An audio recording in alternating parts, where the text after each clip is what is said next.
கேள்விப்பட்டிருப்பீங்க. 27ஆம் தேதி கரூர் கூட்ட நெரிசலில் சிக்கி உயிரிழந்த அனைத்து குடும்பங்களையும் சென்னையில் இருக்கக்கூடிய அருகில் இருக்கக்கூடிய ஒரு ரிசார்ட்டுக்கு கூப்பிட்டு அங்க அவங்கள தங்க வச்சு அவர்களுக்கு ஆறுதல் சொல்ல போகிறாராம் திரு விஜய் அவர்கள்.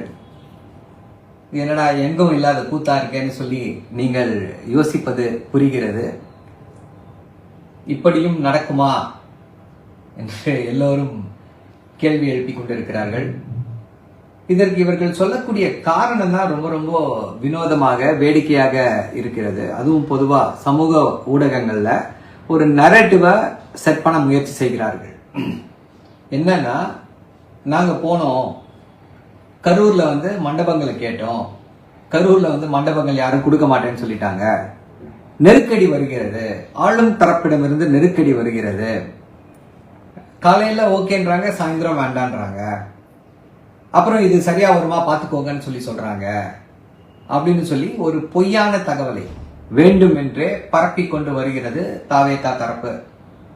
அவர்களை எல்லாம் பார்த்து ஒரே ஒரு கேள்விதான், நைட்டோட நைட்டா சுப்ரீம் கோர்ட் தெரிஞ்சதுல போனீங்கல்ல, சுப்ரீம் கோர்ட் நைட்டோட நைட்டா சிபிஐ விசாரணை வேண்டும் அப்படின்ட்டு, அப்போ இதுக்கு தெரியலையா, உச்ச நீதிமன்றத்தை நாட வேண்டியதானே? இல்ல இங்க உயர் நீதிமன்றம், உங்க ரேஞ்சுக்கு உச்ச நீதிமன்றம் தான், அட்லீஸ்ட் இங்க இருக்கிறதுக்கு உயர் நீதிமன்றத்தையாவது நாடி இருக்கலாம் அல்லவா? என்ன மனு கொடுத்தீங்க? யார்கிட்டயாவது மனு கொடுத்துருக்கீங்களா? டிஜிபி ஆபீஸ்ல போய் மனு கொடுத்தேன்னு சொன்னீங்க, அவரு நீ கன்சர்ன் எஸ்பியை பாருன்னு சொல்லிட்டாரு. அந்த எஸ்பிக்கு மனு கொடுத்துருக்கீங்களா? பொது வெளியில தகவலை வெளியில விடுங்க. யாரு உங்களை மிரட்டுகிறார்கள்? யார் உங்களுக்கு நெருக்குதல் கொடுக்கறாங்க? எந்த இதை கேட்டீங்க? நீங்க எந்த ஹோட்டலை கேட்டீங்க? அந்த ஹோட்டலை அவங்க கொடுக்கறேன்னு சொன்னதுக்கு ஆதாரம் கொடுங்க. அதன் பின்னர் யார் மிரட்டினாங்க அப்படின்றத ஆதாரத்தை கொடுங்க. இப்படி எதுவுமே இல்லாம இதுல கொடுமை என்ன அப்படின்னா, அந்த கட்சியில் இருக்கக்கூடிய பொறுப்பில் இருக்கக்கூடியவர்கள் எல்லாம் எனக்கு வந்த தகவல் அப்படின்ட்டு தகவலை பொதுவெளியில பதவியிட்டுக் கொண்டிருக்கிறார்கள். ஒருத்தர் கூட இதுதான் நடக்க போகிறது, என்ன இரும்பு கோட்டைக்குள் மாயாவி மாதிரி இப்படி யாராவது இப்படிப்பட்ட விஷயங்கள் எல்லாம் ரகசியமாக செய்வார்களா? பார்க்க போறேன்னா தைரியமா சொல்ல வேண்டியதானே, பார்க்க போறேன்ட்டு ஏன் சொல்ல மாட்டேன் என்கிறார்கள் அப்படின்னா, அவர்களுக்கே தெரிகிறது இது தவறு. ஓப்பனா சொன்னா அது பெரிய விமர்சனத்தை உருவாக்கும் அப்படின்றதுனால ஓப்பனா சொல்ல பயப்படுறாங்க, வெட்கப்படுகிறார்கள். பயம் என்பதை விட அந்த கட்சியில் இருப்பவர்களே வெட்கப்படுகிறார்கள்.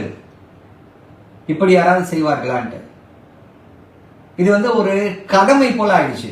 ஐயா, இப்போ ஒருத்தங்களுக்கு உயிரிழந்துட்டாங்க அப்படின்னா போய் ஆறுதல் சொல்றது இம்மீடியட்டா ஆறுதல் சொல்லணும். எதுக்கு அப்படின்னா அதுதான் மனித நேயம், எம்பதி. அவர்களுடைய துயரத்தில் நீங்கள் பங்கெடுக்கிறீர்கள்.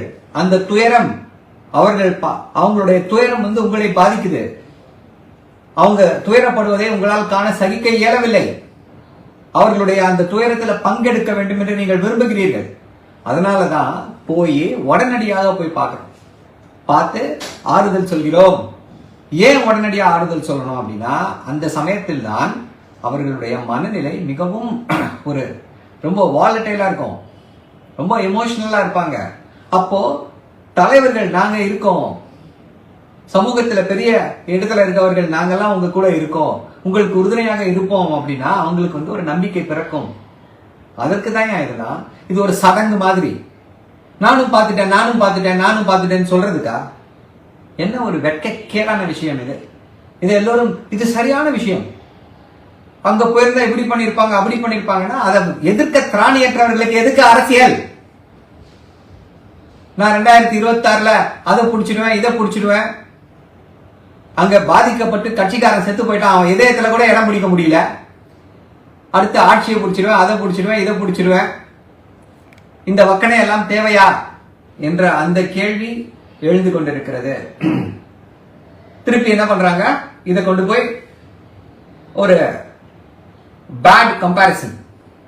எதோட ஒரு பேட் கம்பாரிசன்? இன்கம்பாட்டிபிள் கம்பாரிசன்.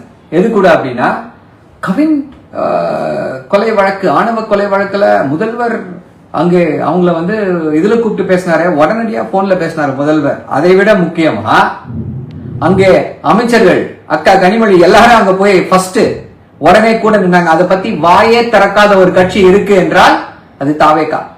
அதை பத்தி ஒண்ணுமே பேசல. இப்போ அதோட இதை பொருத்தி பேசுகிறார்கள். இதை எல்லாவற்றையுமே தமிழ்நாட்டு மக்கள் பார்த்து கொண்டுதான் இருக்கிறார்கள். இப்ப நீங்க ஆறுதல் சொல்லல அப்படின்னா அவங்க ஆறுதல் அடையாமல் இருக்க போவதில்லை. எல்லாவற்றிற்குமே காலம் சரியான பதில கொடுக்கும். காலம் எல்லா காயங்களையும் ஆற்றும். இறந்து ஒரு மாசம் கழிச்சு நீ ஆறுதல் சொன்னா என்ன, சொல்லலனா என்ன? எதற்கு இந்த சடங்கு? இந்த கேள்விதான் எல்லார் மனதிலும் எழுந்து கொண்டிருக்கிறது. இது எப்படின்னா அப்படியே டோட்டலா எக்ஸ்போஸ் பண்ணிடுச்சு தாவேகாவை, அதனுடைய தலைவருடைய மன திண்மையை. எப்படி ஒரு அடுத்த ஹிண்ட் ஆஃப் டேஞ்சர் எல்லாம் எப்படி அந்த நெல்லிக்காய் மூட்டையை அவிழ்த்து விட்டா எப்படி சிதறி போவார்களோ அதை போல சிதறி போயிருக்கிறார்கள் அப்படின்றத இதை எக்ஸ்போஸ் பண்ணுது.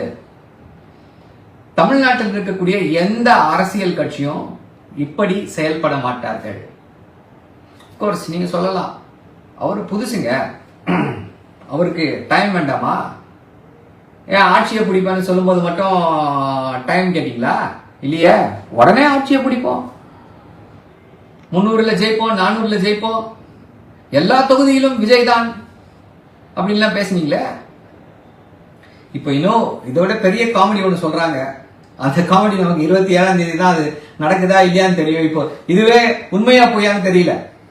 27ஆம் தேதி இப்படிப்பட்ட சம்பவம் நடக்குமா இல்லையான்னு கூட தெரியாது யாருக்கும். ஏன்னா அதிகாரப்பூர்வமாக இதுவரை யாரும் இப்படித்தான் நடக்கப் போகிறது என்று சொல்லவில்லை. சோ இவர்கள் கசிய விடுகிறார்கள். இவங்க கசிய விடும் போதே இருக்கக்கூடிய தகவல் என்ன சொல்லுது அப்படின்னா, 50 குடும்பங்களும் 41 பேர், 41 குடும்பங்கள், 41 குடும்பங்களும் அங்க வந்து ஒரு 41 ரூம்ல புக் பண்ணிட்டாங்க. ஒரு ஹால்ல அவங்கள பொதுவா மீட் பண்ண மாட்டாராம். ஒவ்வொரு குடும்பமாக போய் பேசி அவங்கள வந்து ஆறுதல் படுத்துவாராம். இது என்ன லாஜிக்னு எனக்கு புரியல. பட் நம்ம ஆளுங்க எல்லாத்துலயும் ஒரு லாஜிக்கை கண்டுபிடிச்சிடுவாங்களே. என்ன அப்படின்னா, ஒட்டுமொத்தமா வந்தாங்க அப்படின்னா யாராவது ஒருத்தர் எதிர்த்து பேசினா, கொஞ்சம் கோவப்பட்டு பேசினா, ஆதரப்பட்டு பேசினா அது எல்லாருக்கும் அது பரவிடும். எல்லாரையும் அது that charge they will get charged up அப்படின்ற அந்த விஷயத்திற்காக அவங்களை எல்லாரையும் ஒட்டுமொத்தமா கூப்பிடாம ஒவ்வொரு ரூமுக்கா போய் இவர் பார்த்து அவங்க ஆறுதல் சொல்லிட்டு வருவாராம். எல்லாரும் சோசியல் மீடியால ஒரே ஜோக்கா போயிட்டு இருக்கு. என்ன அப்படின்னா, செத்தவனே ஏங்க போய் எல்லாத்தையும் எரிச்சாங்க, பனையூருக்கு கொண்டு வந்து காமிச்சிட்டு அப்பயே ஆறுதல் சொல்லி அதுக்கப்புறம் கொண்டு போயிருக்கலாம்ல. இது ஏங்க யாருமே யோசிக்கலன்னு சொல்லி எல்லாரும் சோசியல் மீடியாவில் பேசிக் கொண்டிருக்கிறார்கள். இப்பொழுதாவது இவர்கள் எல்லோரும் சுய பரிசோதனை செய்து கொள்ள வேண்டும். அரசியலுக்கு இவர்கள் எல்லாம் லாயக்கானவர்கள் தானா என்பதை அவர்களே யோசிக்க வேண்டும். செய்வார்களா என்று நமக்கு தெரியாது. சிபிஐ வந்து விசாரணையை ஸ்டார்ட் பண்ணிடுச்சு. அவங்க போட்ட எஃப்ஐஆர்லயும் கரூருடைய மாவட்ட செயலாளர் தான் முதல் அக்யூஸ்டா இருக்காரு. அப்புறம் புசியானது, அப்புறம் நிர்மல்குமார். சோ டைரக்டா ஸ்ட்ரைட்டா அவளை பாஜக மடிக்கு தாவி விட்டார்கள். கொள்கை எதிரி பாசிசம் என்று பேசிக் கொண்டிருந்தார்கள். இன்னைக்கு வேற வழியே இல்லாம பாசிசத்தின் காலடியில சரணாகதி அடைந்திருக்கிறார்கள். என்ன நடக்கப் போகிறது பொறுத்திருந்து பார்ப்போம். நன்றி, வணக்கம்.